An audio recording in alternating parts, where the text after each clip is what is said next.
Are you ready to proceed? Yes, please go ahead, Chair. Great. I am going to do a sound check by way of roll call to make sure that we can hear all commissioners. Commissioner Bocanegra. Good morning, Chairman. Morning. Commissioner Kerrigan, down in Springfield. Good morning, Chairman. Good morning. Commissioner Kimbrell. Good morning, Madam Chair. Good morning. Judge T. Kinsley.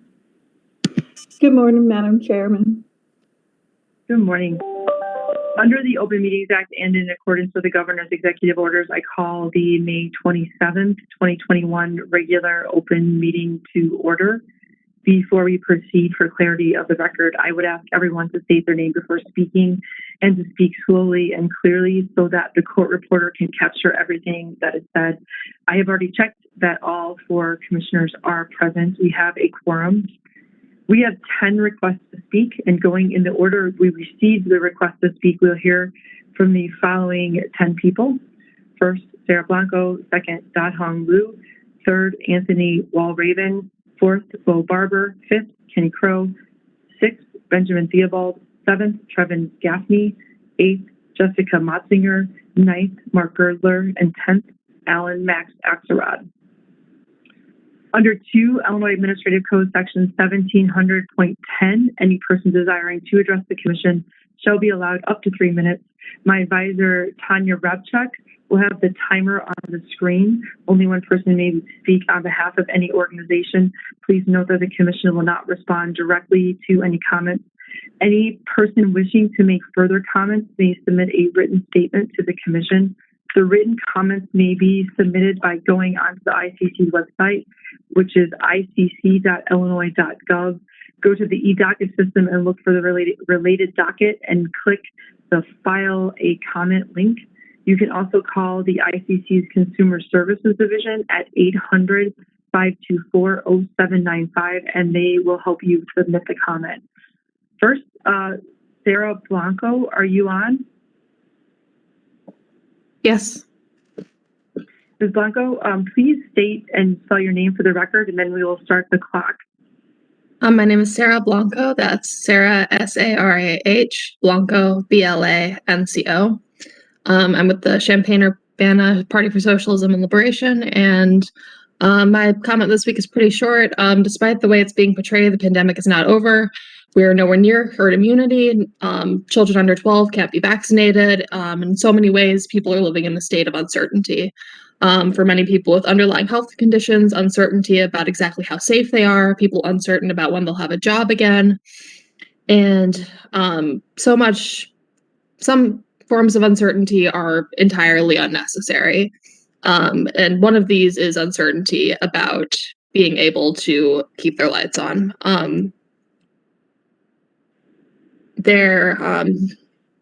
It's stressful for people to not know if they'll be able to qualify for utility assistance programs, and a moratorium would take away this stress and uncertainty in a time where people do not need any more of it. So thank you. Thank you. Next is Dat Luu. I'm here. Can you hear me? We can hear you, Mr. Luu. If you could just state and spell your name, please, then you may proceed. My name is Dat Luu, D-A-T-H-O-A-N-G-L-U-U.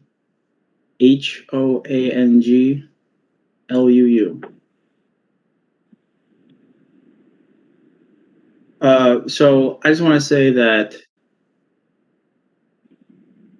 just a couple months ago, we were seeing articles all over the media talking about how America's hospital system is cracking under the pressure of the pandemic, and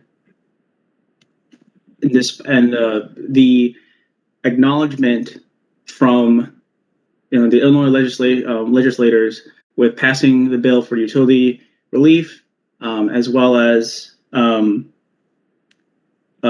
fact that our caseload is still increasing day by day, shows a very obvious sense that the pandemic is not over at all, and yet the ICC has not responded to this in any meaningful capacity since utility shutoffs have continued in April 1st. And America pandemic policy is designed towards not allowing hospitals to be overrun, but why do we have to settle for that when we can continue to eliminate the humanitarian disaster that has been occurring all across the state? And so there's a lot of talk about how tons of businesses are not being able to find workers, and yet these very same industries of which it is hardest, such as line cooks and essential workers, have been among the most hard hit by the pandemic. People are dying at a higher rate in those jobs than anywhere else, and yet people are. The ICC just refuses to do anything. CNBC has released an article showcasing a study in California just demonstrating just that. People don't want to go to jobs that pay less and yet at the same time are the most deadly. And this is going to affect our recovery. So I think it's pretty clear that the ICC has to do something and not just sit and twirl their thumbs. This is far from over. Thank you. Thank you. Next, Anthony Walraven.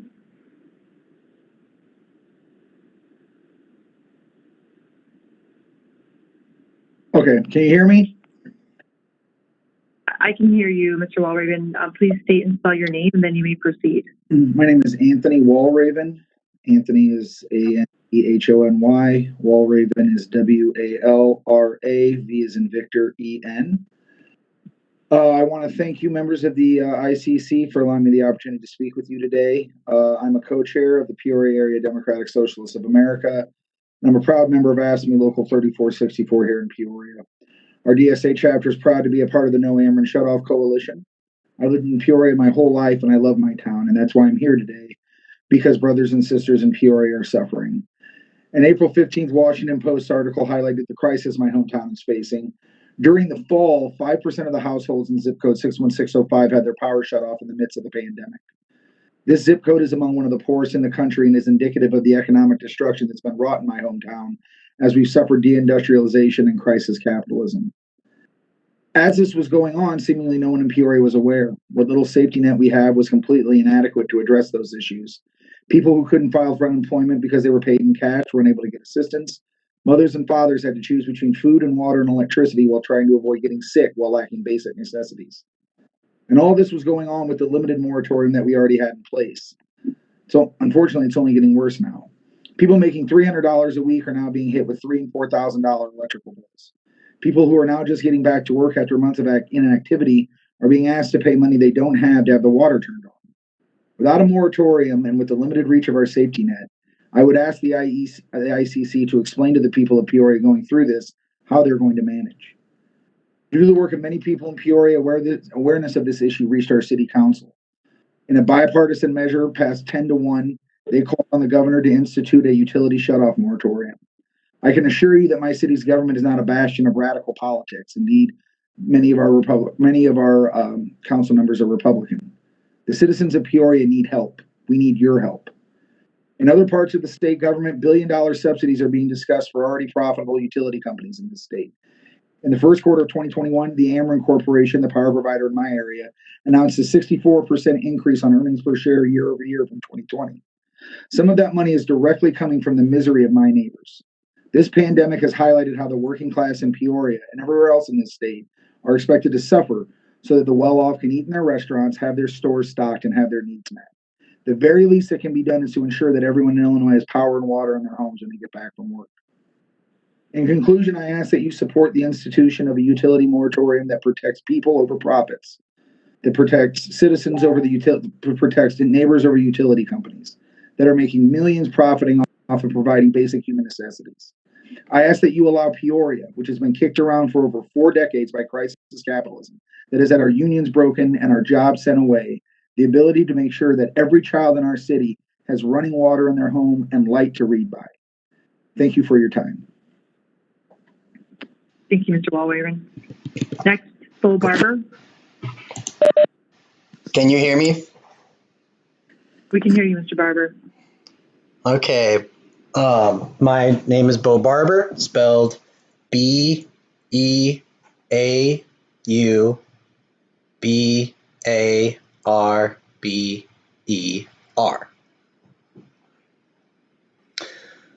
Hi, my name is Beau Barber.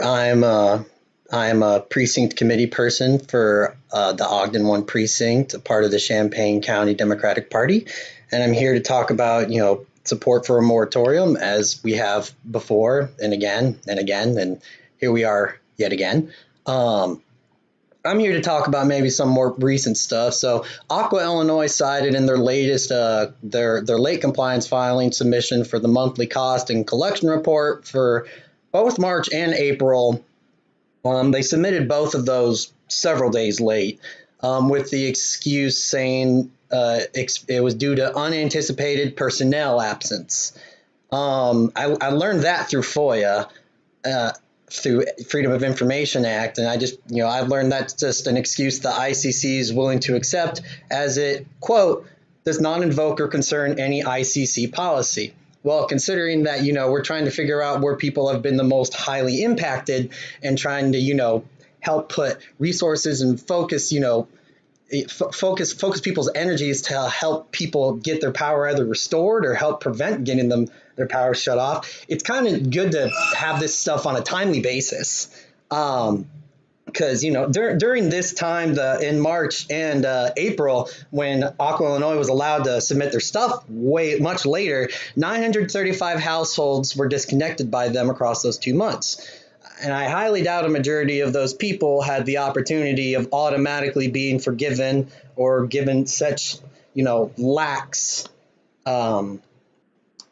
treatment as Aqua Illinois. And I know other companies have submitted a day or two late on more than one occasion as well. So the least, literally almost the least that you could do even right now is just try to ensure timely filings by these companies. Speaking of the topic of FOIAs,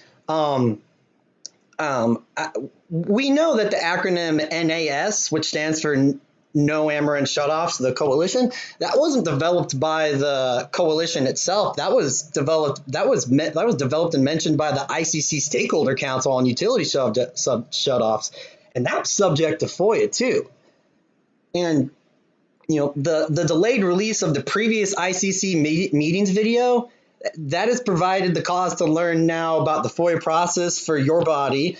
And it's time to see how exactly, what was this body now saying about NAS behind closed doors since July of last year.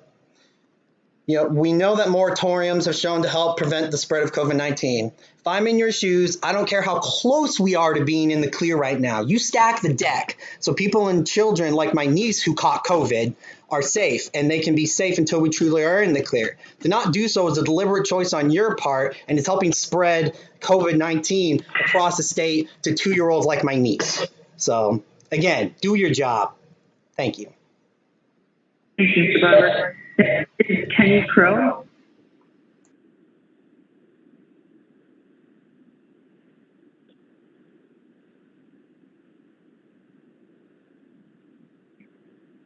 Second call for Kenny Crowe. Kenny needs to know how to unmute his phone. Okay. Oh, there we go. Can you hear me now? Yeah, we can hear you, Mr. Crowe. Oh, okay. Yeah. Oh, okay. Okay. My name is Kenny Crowe. Well, it's Kenneth, but I go by Kenny. KENNY CROWE.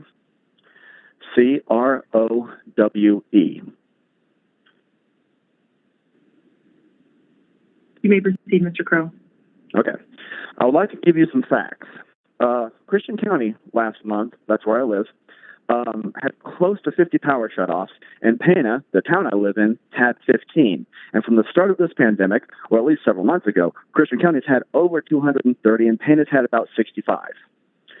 Now, there's other bodies that have recognized with more the NAS and what we're trying to do. Some of those bodies are the Urbana and Bloomington and Peoria City Councils, Macon and Champaign County Democratic parties, bodies like that.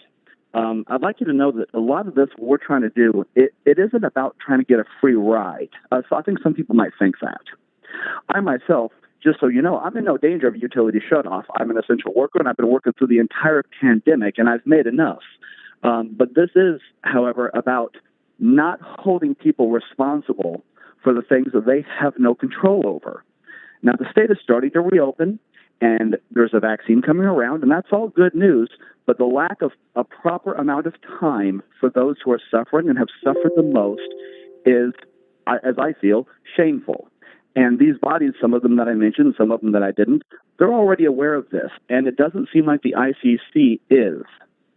Now, the fact that a body like the ICC still refuses to take a stand for those whose voices cannot carry very far is regarded by myself as an embarrassment to that body, and I'd like to see that change.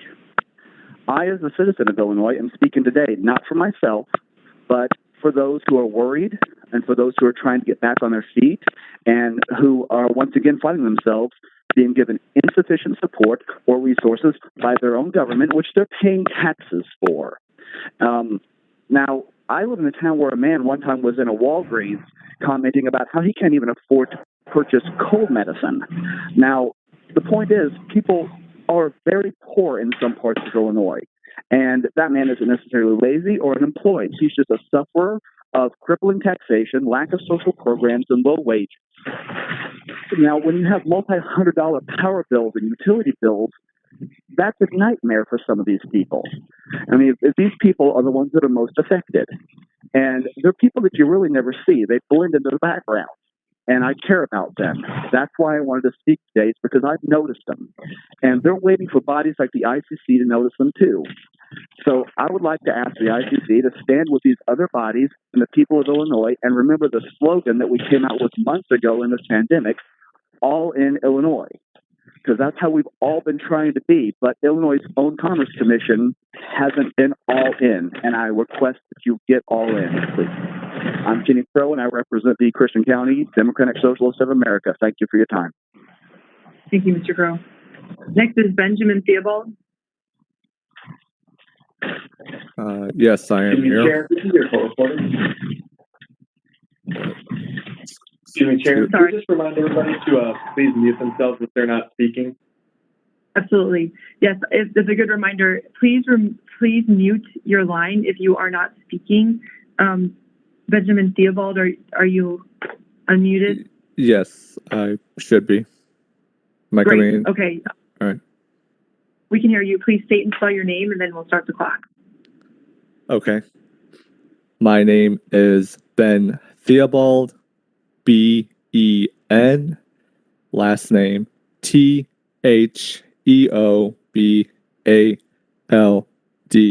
I am a member or liaison of Champaign-Urbana DSA, and I reside in the city of Urbana.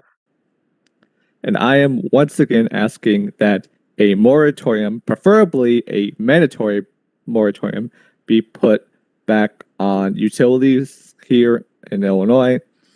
Currently, our fully vaccination rate is only about 39%. I myself got my second dose of the vaccine last Thursday, and before that, it took me about first vaccination was about four weeks.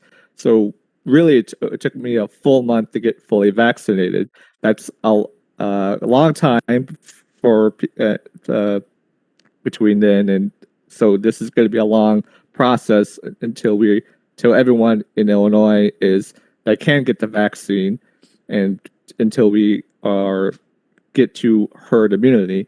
And I will say, as I mentioned before, other states have passed a moratorium Rhode Island, and New York, despite their corrupt governor, Andrew Cuomo. 6 bodies in Illinois have said that there needs to be protections on utilities. Bloomington, Urbana, Peoria, Macon County Dems, and Champaign County Dems. I know, right? The 7-day average of COVID cases this past week has been roughly over 1,000, about 1,158 COVID cases.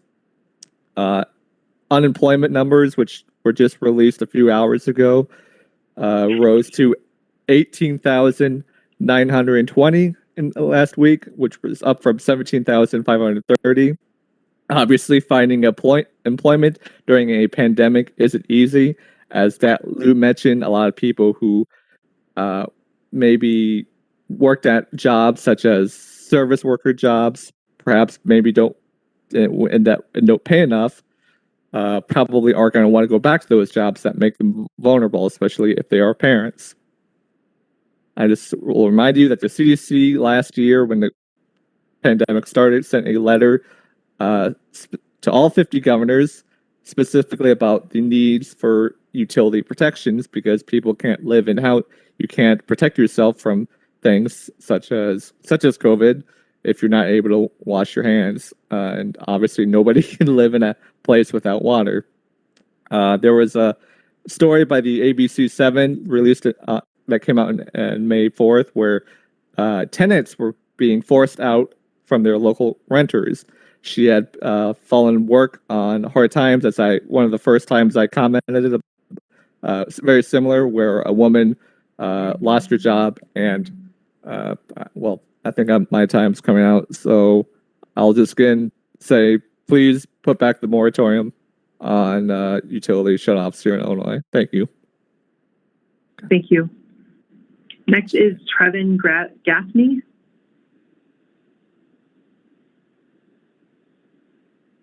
Hello, can you hear me? We can hear you, Mr. Gaffney. Thank you. My name is Trevin Gaffney. I am a member of the Bloomington Normal Democratic Socialists of America. And I and our collective, we're just wanting to speak today to hope to encourage you folks to extend this moratorium. I very much am hoping that you are going to take seriously these stories by Anthony and Kenny and Ben and Sarah and Dat, wonderful people that are working very hard and have definitely said things that I've heard even in this call that I think are well worth being heard. When a comrade and I spoke to the Bloomington City Council, we had a unanimous decision and agreement that this moratorium should be extended, that we're obviously still in the throes of this. I've worked at the Salvation Army for a couple of months and have seen firsthand account of people that are dealing with homelessness as a direct result of them being shut off or their rent not being able to be paid. We very much in Bloomington are trying to pay attention to this issue. And again, the Democratic Socialists of Bloomington are very worried about this becoming a way bigger issue. We very much hope that you, use this privilege that we do have to be able to help folks, especially those that are going to be hurt worst in this pandemic. I thank you for my time, and I would like to relinquish the rest of my time. Thank you. Next is Jessica Montsinger. Hello, my name is Jessica Montsinger, and I am residing currently in St. Clair County. I am also a precinct committee Clair County Dems, and I'm the leader and founder of Indivisible Metro East, and I'm connected with our state and national groups as well. And we all support the moratorium being extended for people, especially during this time. Now, the problem that we have is even though HB 2877 passed, and that increases the housing stability for Illinois households that apply by June 7th as a date for the $1.1 billion in rent assistance and the $400 million in mortgage assistance. However, while the funding for the utility providers to relieve the debt was mentioned, it has yet to be appropriated. None of the funds were appropriated yet, so nobody has truly been helped yet. Now, while it was signed into law, in the end, it did not improve the utility situation that the citizens and your constituents are suffering from right now. My county here outside of Cook County has had the largest amount of shutoffs and disconnections. And we have people here that are just, poverty wages, and poverty means that when your electricity and your utilities get turned off, they have a heyday with late fees, service reconnection fees, and everything else. And all that does is add to the burden.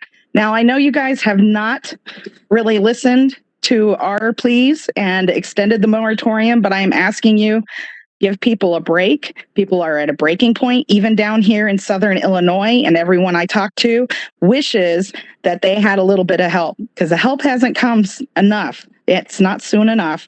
I know people are trying, but just a little bit longer, and we need a little bit of empathy. We're not just here as a profit motive for Ameren and the privatized water companies.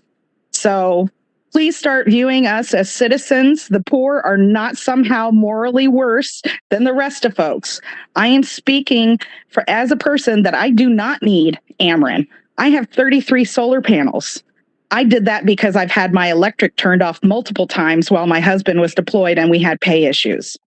So there is nothing more traumatizing than having toddlers in the house on a summer day and hearing that click and the power going off. Because as soon as you're a day or two late again, they're going to turn it off and you're going to have more late fees. All they're doing is acting predatory towards the citizens of Illinois that are in most need. This affects the kids, and this affects a lot of people that are disabled, and they need your empathy. Please do the right thing. Extend the moratorium, at least till June 7th. Thank you so very much for your time, and I hope you guys have a great day. Thank you. Next is Marc Girdler. Hello, can you hear me? We can hear you, Mr. Girdler. My name is Marc Girdler. That's MarcGirdler. I'm with the Decatur Club of the Communist Party, and I don't know if you're aware, but the Washington Post came out with a national story about Decatur, specifically on how poorly utility assistance and rent assistance are being given out to our citizens. We were granted over $500,000 months ago. You know how much of that money is still sitting there uncollected? Over $400,000. Enough to get a national news outlet to come here to find out what was going wrong. Every obstacle you can put in front of people are being put in front of people. Esoteric things that people would have no idea about, even if you worked within the system. People who desperately need help are unable to get it for no other reason than ridiculous means testing methods. But it's not just poor people that are having trouble getting help. Thousands of families right here in Illinois are being turned away for help simply because they haven't had to ask for it in the last 3 years. So I would ask you, who are you there to represent? It's not poor people. You've shown that's not the case. It's not working class people because they're not able to get the help either. That doesn't seem to move you. Even your corporate overlords are taking in money hand over fist during this pandemic. There is no harm in setting the moratorium back up again. It doesn't make any sense. Maybe instead of coming back to Decatur to do another story, the Washington Post should do a story on this board and the individuals that make it up, because something doesn't make sense here. You're literally helping no one. People are dying. People are getting sick. Here in Decatur, even though our numbers are up and we have less than 30% vaccinated, we had a mediocre country western concert here with hundreds of people, no masks, no social distancing. Our government leaders in Decatur have completely abandoned us. And all we're asking from this commission is a little bit of help just to keep our power on, our water on, and that's it. And you can look with cold eyes and play on your phone and not even put a mask on. It's ridiculous. Thank you. Thank you. Finally, Mr. Allan Axelrod. Can you hear me? We can hear you. All right. My name is Allan Max Axelrod, spelled ALLANMAXAXELROD. I'm the campaign lead of No Ameren Shutoffs, a $0 all-volunteer group of 48 member organizations and counting, spanning the state of Illinois, north and south, east and west. We formed last July when we realized what was coming. And I was looking at my Facebook memories earlier today. One of the things that I had said was, I'm concerned that pandemic relief meant to prevent evictions will only last through the decennial census.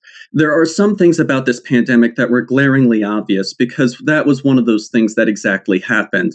On October 13th, the Supreme Court stopped the census, and on November 13th, Governor Pritzker ended the blanket eviction protections. The cynicism of this state body cannot be hidden with archival work that we have been more than forthcoming to do. Last time we spoke, I talked to you about the households in Joliet. The Illinois Poor People's Campaign communicated to us were at risk of shutoff. They've been shut off. You were asked to speak, not even to spend money, to speak before that happened, and yet you did not. I want you to sit with that for a moment. The utility disconnection avoidance program that was implemented has a glaring gap as well. One of the things that it did was it did not apply to households that were already shut off. So the households that were shut off between April 14th and the implementation date of April 22nd, they were out of luck. And if we look at the disconnection numbers, it looks eerily similar to the last week of September of 2020, where over 16,000 households were shut off. What were the shut off numbers in April, I wonder? Oh, right, over 16,000 households. So we have households that were failed by this body that can be fixed with a stroke of a pen. You need to advocate for these folks. We shouldn't have had to lift a finger to stay safe in this state. In New York, they've implemented these policies. In California, they've implemented these policies. In Texas, they've implemented these policies. In Arkansas, they've implemented these policies. In over a dozen states, they've implemented these policies. Yet in Illinois, we've not. The fact of the matter is that the utility companies have had the chance to demonstrate their goodwill. They have none.